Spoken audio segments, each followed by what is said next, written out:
पीले दांत वाली बहू। रंजना कभी ब्रश नहीं करती थी।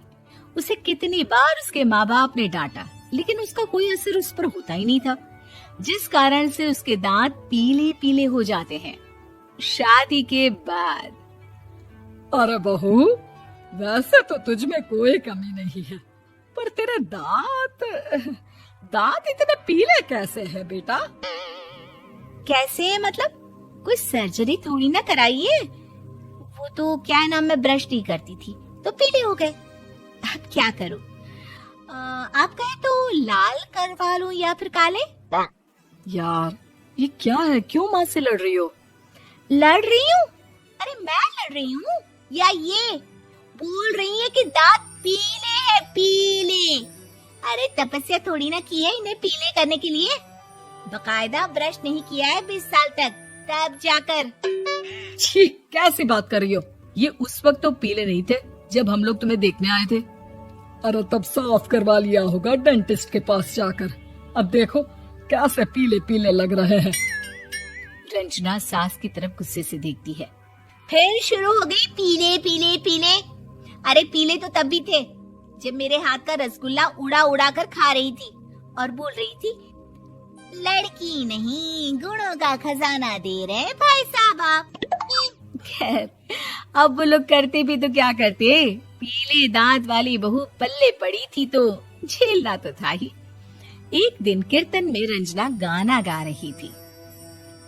अरे कमला बहन, माँ का द्वार है, यहाँ तो सब शुद्ध होकर आते हैं, फिर अपनी बहू को ब्रश भी नहीं करवाती तुम।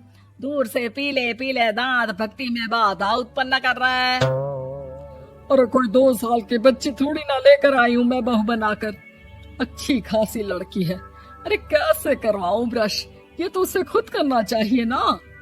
अब माँ बाप तो इसके जैसे तैसे निपटा दिए, ये नहीं सोचा कि सास कैसे संभालेगी। सास बहू को लेकर घर आ जाती है, लेकिन सोच लेती है कि अब इसे लेकर कहीं नहीं जाएगी। अगले रोज बहू कहती है, अरे क्या हो गया, मंदिर नहीं जाना क्या? कीर्तन का वक्त हो रहा है। मेरी मधुर वाणी से कान्हा जी जागते हैं और सोते हैं। आप तो जानती है ना उनकी भक्ति में कितना मन लगता है मेरा। वो क्या है ना, तबीयत ठीक नहीं लग रही है मेरी, आराम करूंगी मैं। तबीयत ठीक नहीं लग रही? अभी तो मिथुन के गाने पर नाच रही थी आप, और अब बोल रही है कि तबीयत ठीक नहीं लग रही। अरे भक्ति में मन लगा लो सासू माँ, ऊपर जाना है, क्या मुंह दिखाओगी आप? हाँ? सास को बहू की बात पर गुस्सा आ जाता है। मैं क्या मुंह दिखाऊंगी, इसकी चिंता तो ना कर, समझी? अपने मुंह की चिंता कर, जो ये पीले पीले दांत लेकर हर जगह पहुंच जाती है। पता है लोग कितना मजाक बनाते हैं। ना जी ना, मैं नहीं जाना कहीं तेरे साथ। तो ये बात है। कोई ना, मत जाओ, मैं अपने कमरे में ही बैठकर भक्ति कर लूंगी। ऊपर वाला दांत थोड़ी ना देखता है, मन देखता है, भावना देखता है। और अरे बस बस, तू सब कुछ दिखा, बस ये सफेद चमकदार दांत ना दिखाना किसी को, है? जा यहाँ से। बहू को सास की बात का कोई फर्क नहीं पड़ता, वो तो जैसी थी वैसी ही रह जाती है। सुबह नहाकर किचन में खाना बनाना, फिर खाना खाना, कीर्तन भजन करना और सो जाना। एक दिन, माँ जी मैं सहेली के घर जा रही हूँ, शाम को लेट आऊंगी। हाँ हाँ तो जाना, मैंने कौन सा तेरी आरती करनी है घर पर बैठकर। रंजना सहेली के घर जाती है, जहाँ वो पार्टी में जाने की तैयारी कर रही होती है। अरे शिखा, कहाँ जाने की तैयारी कर रही है? मैं गलत वक्त पर आ गई क्या? अरे नहीं यार, उल्टा सही वक्त पर आई है। मैंने ये साड़ी और ज्वेलरी निकाली है यार, शाम को इनके ऑफिस की एक पार्टी में जाना है। बताना कैसा लग रहा है ये सब? नहीं यार, इस ड्रेस के साथ तो वो वाली ज्वेलरी अच्छी लगेगी। हाँ हाँ सही बोल रही है, मैंने ध्यान ही नहीं दिया। वैसे तो हमेशा से मस्त फैशन सेंस रखती है। तो बड़ा जाती होगी ना पति के साथ पार्टी में।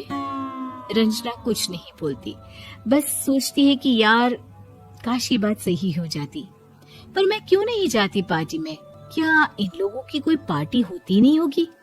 रंजना घर आती है और रात में पति से सवाल करती है, एक बात बताइए, आप मुझे किसी पार्टी में क्यों नहीं ले जाते? क्या आपकी यहाँ ऑफिस में पार्टी नहीं होती? पति बेचारा